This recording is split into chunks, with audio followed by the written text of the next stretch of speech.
Senator Graham. Thank you, Senator Reid. Thank you very much.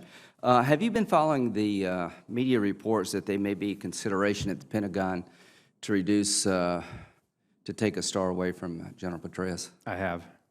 What's your view of that? I shared Secretary McHugh's view that no further action was necessary regarding General Petraeus. I was his acting under when he was the Secretary of the Army.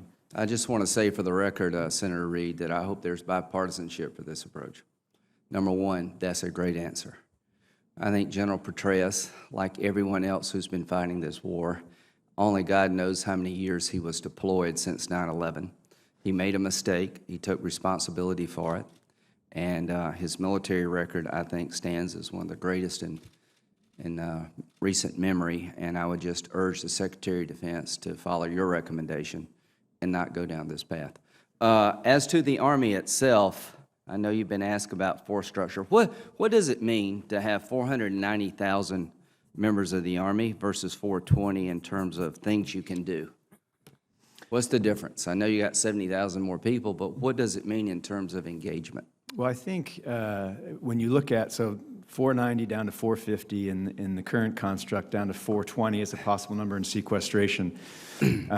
We testified, General Odierno testified when we first, well, the Army was first targeted on the 450 number, that it would be, there would be great risk. General Milley has testified the same thing. The risk has increased. The number hasn't changed for our end strength, but the risk has increased. Going down to 420 sequestered environment, I think, would require a whole new set of assumptions and guidance on what the Army is supposed to do and what its priorities should be. Everyone has testified, and I'll do it here today, that we couldn't do, even as a total force, not just the active component, what we're being asked to do if we went down to what sequestration would force us to do. President Obama, in his State of the Union address, called for the Congress to give him an authorization to use military force against ISIL. I think that's an absolutely reasonable request. Do you agree that it would be good if the Congress would do it? I do. Now, you're about to be Secretary of the Army. I think you're well qualified. From an Army perspective, would you like to see limitations on time when it comes to fighting ISIL?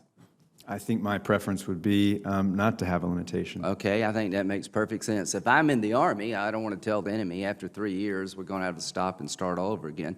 So, one, that makes sense to me that from an Army perspective, I think from a national perspective, we shouldn't have a limitation on time. What about geography? Should we limit it to geography? I think we should fight them wherever they are. They're in Afghanistan today. I want to applaud the administration for allowing our military to go after ISIL as if they were al-Qaeda. I think that's a responsible deal. Means, is there any means you want to take off the table? No. Thank you. I look forward to voting for you for Secretary of Army.